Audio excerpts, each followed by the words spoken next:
নমস্কার আমার প্রিয় বন্ধুরা, আমি ডক্টর পঞ্চমী। আজকে যে বিষয়টি নিয়ে কথা বলবো সেটি হচ্ছে, অনেকের ক্ষেত্রে দেখা যায় যে আগে খুব স্বাস্থ্য ভালো ছিল, কিন্তু কোনো একটা রোগের কারণে স্বাস্থ্য খারাপ হয়ে গেছে এবং এতটাই খারাপ হয়ে গেছে যে পেশেন্টকে দেখলে খুব রোগা রোগা লাগে, খুব দুর্বল লাগে এবং পেশেন্টের হয়তো খিদে আছে, সে হয়তো খাবার খাচ্ছে, কিন্তু তবুও তার চেহারা আগের মতন হচ্ছে না, মানে একদমই তার স্বাস্থ্য ঠিক হচ্ছে না।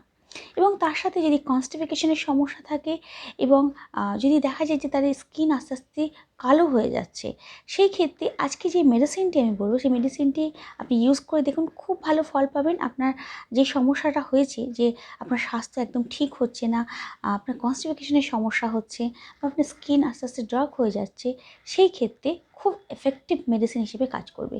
এই মেডিসিনটির নাম হচ্ছে সেনা। এটি 30 পোটেন্সিতে নিতে হবে। দিনে 3 বার 2 ফোঁটা করে নিন, দেখবেন আস্তে আস্তে আপনার চেহারা আগের মতন হচ্ছে, আপনার চেহারা আস্তে আস্তে মানে হেলদি হচ্ছে। আপনাকে দেখে যেমন দুর্বল লাগছিল, সেটাও আস্তে আস্তে দেখা যাবে যে একদম ঠিকঠাক আছেন। অবশ্যই এই মেডিসিনটি নিন, খুব ভালো মেডিসিন এটি, খুব ভালো কাজ করবে। তো আজকের মতো এটুকুই বন্ধুরা, কাল আবার একটি নতুন ভিডিও নিয়ে আসবো। তখন খুব ভালো থাকবেন, সুস্থ থাকবেন। আর যদি ভিডিওটি ভালো লাগে তাহলে একটা লাইক, কমেন্ট আর শেয়ার করতে ভুলবেন না। আর অবশ্যই যারা আমার চ্যানেল নতুন এসেছেন তারা সাবস্ক্রাইব করতে ভুলবেন না, আর নোটিফিকেশান বেল আইকনটিকে প্রেস করে দেবেন, যাতে পরবর্তী যে কোনো ভিডিও আপডেট সবার আগে আপনার কাছে এসে পৌঁছায়। তো আজকের মতো এইটুকুই, কাল আবার দেখা হবে নতুন একটি ভিডিও নিয়ে। নমস্কার।